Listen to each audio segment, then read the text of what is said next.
Assalamualaikum warahmatullahi wabarakatuh. Bertemu lagi dengan Pak Taufik dalam pembelajaran daring kelas 6. Hari ini kita akan membahas materi minuman halal dan haram.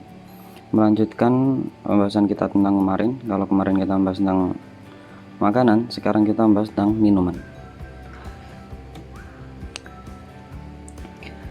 Kemudian poin pembahasan kita hari ini adalah tentang apa itu minuman halal, kemudian apa minuman haram, ciri-cirinya, ciri-ciri minuman haram, dan membiasakan diri mengkonsumsi minuman halal.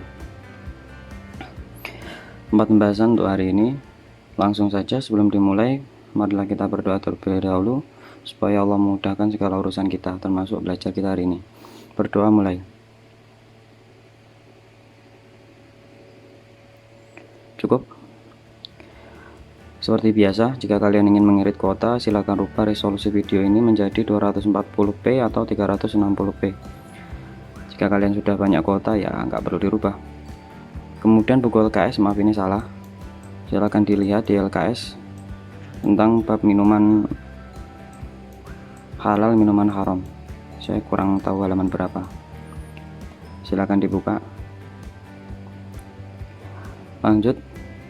Kita menginjak materi pertama tentang pengertian minuman halal. Minuman halal itu apa? Sebenarnya tidak terlalu beda jauh dengan pengertian tentang makanan halal, makanan haram kemarin. Hanya berubah tentang kalau kemarin kita membahas tentang makanan halal itu makanan yang boleh dikonsumsi oleh umat Islam, maka diganti makanan jadi minuman yang boleh dikonsumsi oleh umat Islam menurut Quran dan hadis tentunya. Saya ulangi lagi, tidak banyak perubahan, tidak banyak perbedaan tentang makanan halal, makanan haram, dan minuman halal, minuman haram. Tidak terlalu banyak perubahan. Minuman halal adalah minuman yang boleh dikonsumsi oleh umat Islam menurut Quran hadis. Udah jelas nggih? Karena ini hampir sama pembahasannya tentang makanan halal kemarin.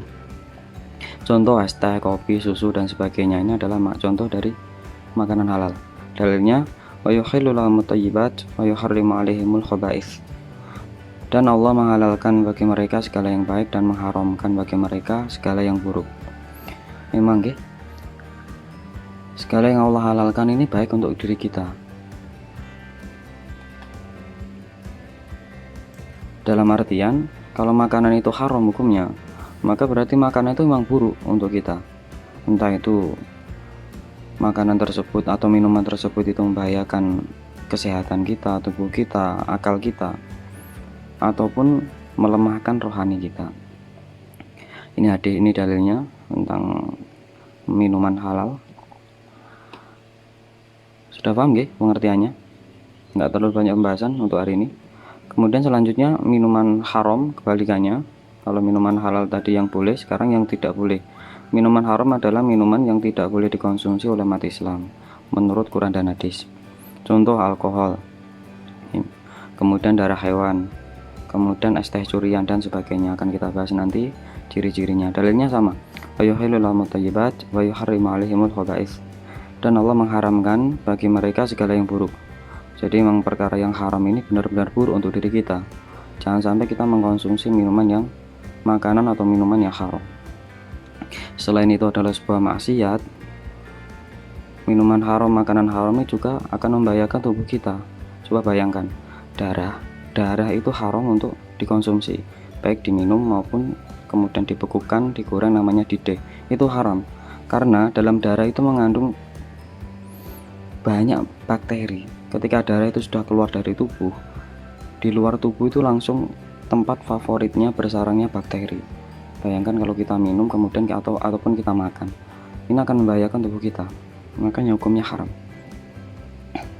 Ciri-ciri minuman haram. Kalau tadi kita sudah bahas tentang minuman haram itu apa, sekarang ciri-cirinya. Loh Pak, ciri-ciri minuman halal?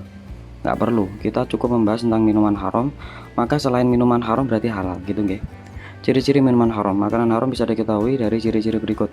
Yang pertama, jelas memabukkan. Yang pertama yaitu memabukkan, membuat mabuk, itu adalah ciri makanan haram. Minuman haram. Contohnya alkohol, kemudian tuak, ataupun anggur merah, nggih. Itu semua adalah contoh-contoh dari minuman yang memabukkan. Ini hukumnya haram.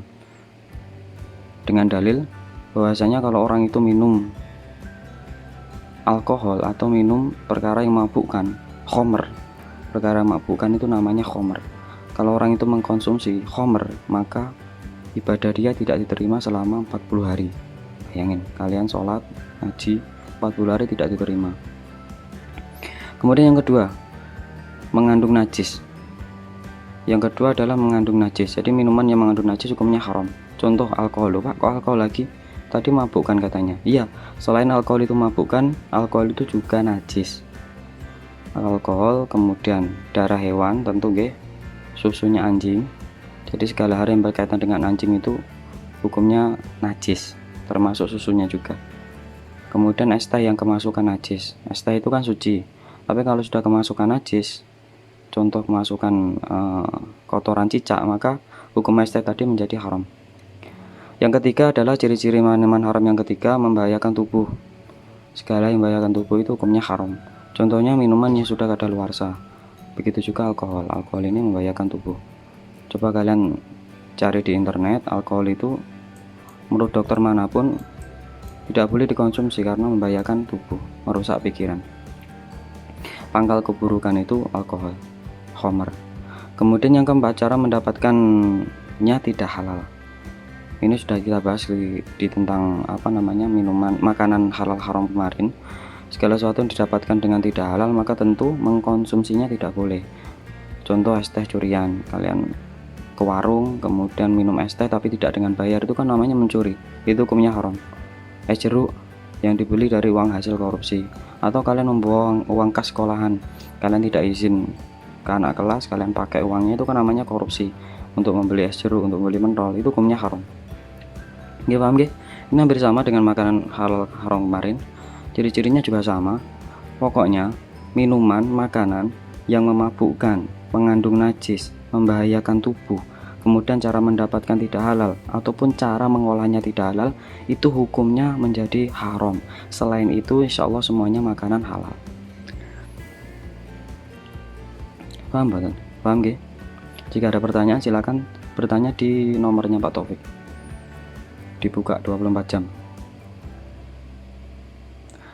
Kemudian materi yang terakhir yaitu bagaimana kita bisa membiasakan diri untuk mengonsumsi minuman halal. Caranya gimana? Ada beberapa cara. Ini saya ambil dari buku LKS kalian. Yang pertama yaitu tidak jajan di sembarang tempat. Tidak jajan di sembarang tempat. Karena kita belum tahu cara mengolahnya itu bagaimana.